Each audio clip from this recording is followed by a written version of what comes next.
This, of course, came after saying that she just loved Derek so much. It's bullshit.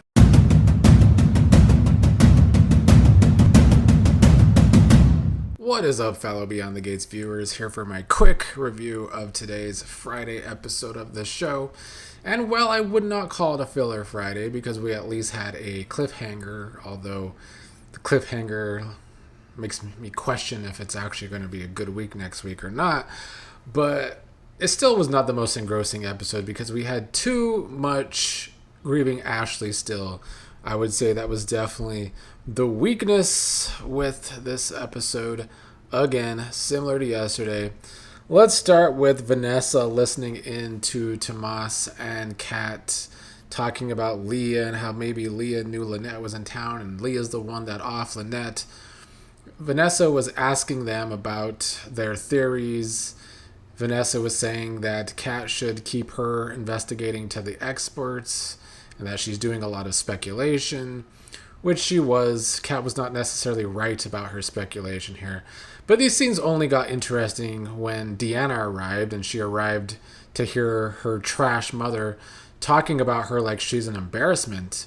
And then, of course, when Deanna wants to call out her trash mother about that, Vanessa doesn't really want to deal with that today.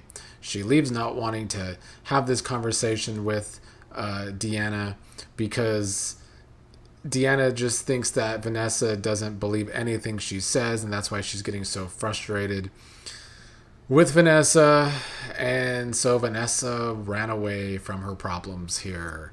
And to me, it was just more of the same from Trash, because even a couple episodes ago when Deanna and Donnell were going to spend some time with Vanessa, she ran to Joey to ask him if he knew anything about the shooting and all that. So she's always just up Joey's ass, more of the same there.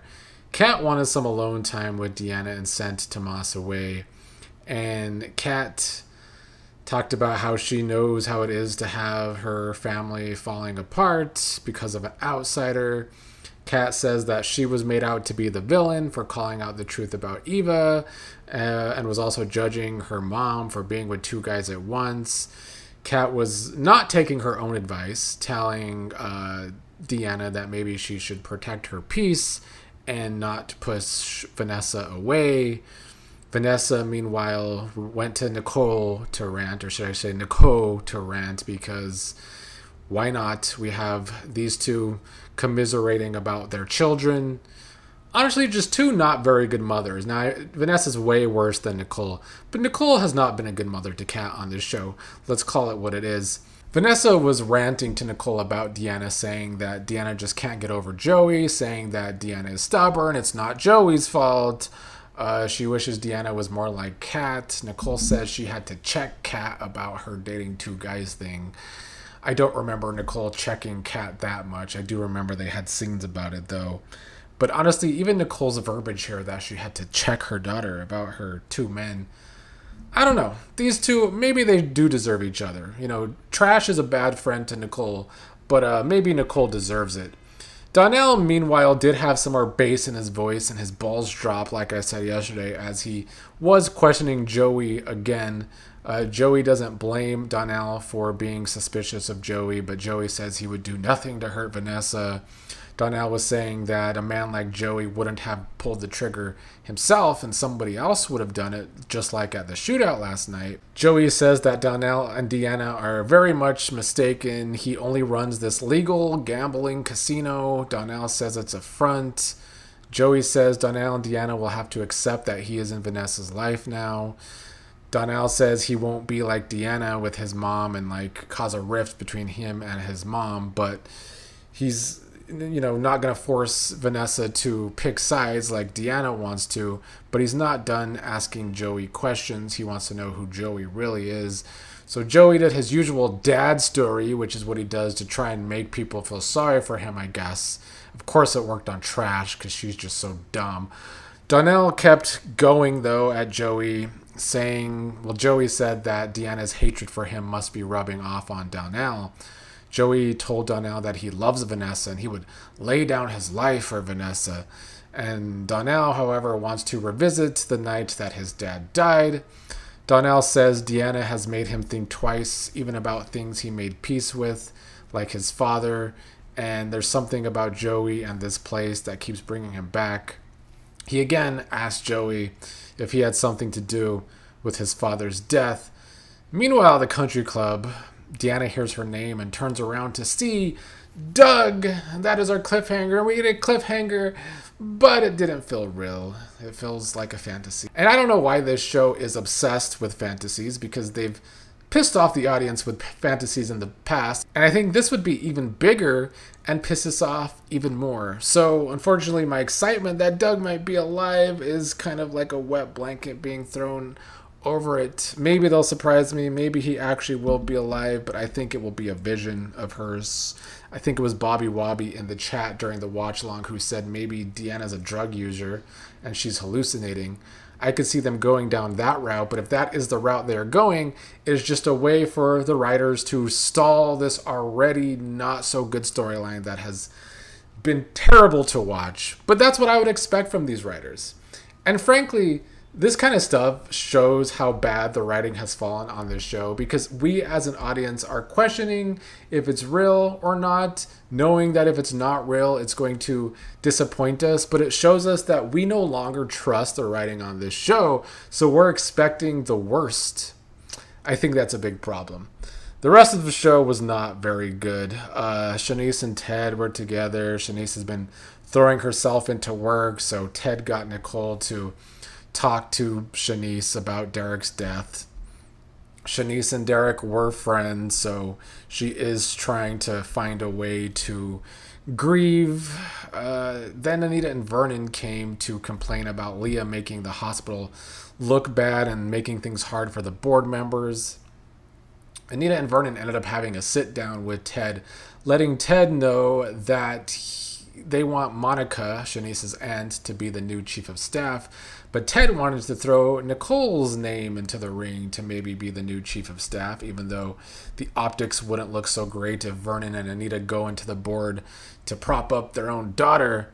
And Vernon even questioned Ted if he's saying this about Nicole because he really believes that Nicole should be the chief of staff, or if he's trying to get back in Nicole's good graces. Ted said it wasn't about that. I am glad that Vernon called him out on that, I guess. But they are really trying hard to put Ted and Nicole back in each other's orbits. But there's like no real storyline right now to make that happen.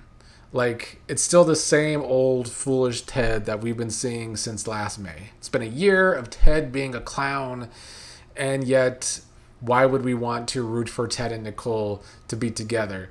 I've also seen speculation online, including one person in the chat on Tuesday or Wednesday, whenever Nicole got called away from the cotillion. Is that because she's the impaler? Could Nicole actually be the impaler? I wouldn't hate that, actually. It would be quite the turn, quite the swerve. We'll see if that is the case, because they have not followed up on this important patient of Nicole's that she suddenly had to leave at the same time that stuff was going down at the warehouse. Or did the writers just add that in to add some speculation, just like they made us suffer through months of Jacob going undercover, he and Naomi worried that he might die, only for Derek to die. And speaking of that, a lot of today's episode was Andre feeling sorry for himself, being a martyr, blaming himself for coming between Derek and Ashley when they were together, which he did, honestly. At one point, Danny even compared it to Haley and Bill, and Andre asked if he was the Haley in the Ashley and Derek situation, which Danny said no, and I wouldn't go that far either. And then they made us suffer through more Grayson and Ashley. Grayson brought Ashley flowers. Ashley didn't want to deal with this, but Grayson wanted to talk to Ashley alone, talk in private, so Jan left. Ashley was once again acting like she and Derek were still so close, like she really did love Derek, when we saw for ourselves with our own eyes that she never really cared about him or respected him. And it's why 2 days of grieving Ashley just is not hitting. Just is not hitting at all. It was bad television. And for me personally, just seeing Ashley and Grayson interact at this point is terrible television. And I do feel like that's what this was, because then she got upset when Grayson called her Ash, because that's what Derek used to call her, I guess, which I had a hard time remembering that because I used to fast forward their scenes a lot in the early days, but I guess that's true. But I still felt like that was just over dramatic. They have been so over the top with this Grayson and Ashley stuff. This is the same couple that just after a few weeks of fucking and after one date, Grayson was going to make Ashley be in charge of his mother, basically, and all of her stuff in case he died. It's just been too much, too fast for these two. And now it feels like their whole thing of what's going to maybe keep them apart is Ashley's blaming Grayson for Derek's death, because that's what she did by the end of this episode. This, of course, came after saying that she just loved Derek so much. It's bullshit. We saw it with our own eyes. It's just like Vanessa and Doug. We saw with our own eyes that she and Joey were together the night Doug died. She took one episode to question Joey. She's been up Joey's ass ever since. So anytime she goes on and on about Doug, we don't buy it. So yeah, we'll see what comes of this probably not real thing of Doug being alive and everything else.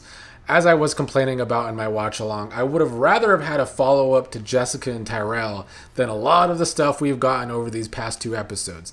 But that's why I said during the cotillion, they have a really great group of younger characters, but they don't put the time into them. They do not get screen time. I think we could actually care about Jessica and Tyrell a lot if they would actually give them the screen time and put in the effort to make us care. But it doesn't seem like they're doing that. Anyway, there is no episode on Monday. It's unfortunate that this cliffhanger wasn't as good as I hoped it was, because there's like a 10% chance to me that Doug is really alive. But with it happening at the country club, why would Doug show himself there to her?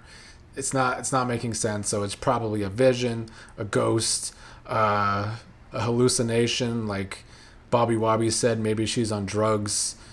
If it is a ghost, then we really just need to start calling the show Passions, because the pacing and a ghost, yikes.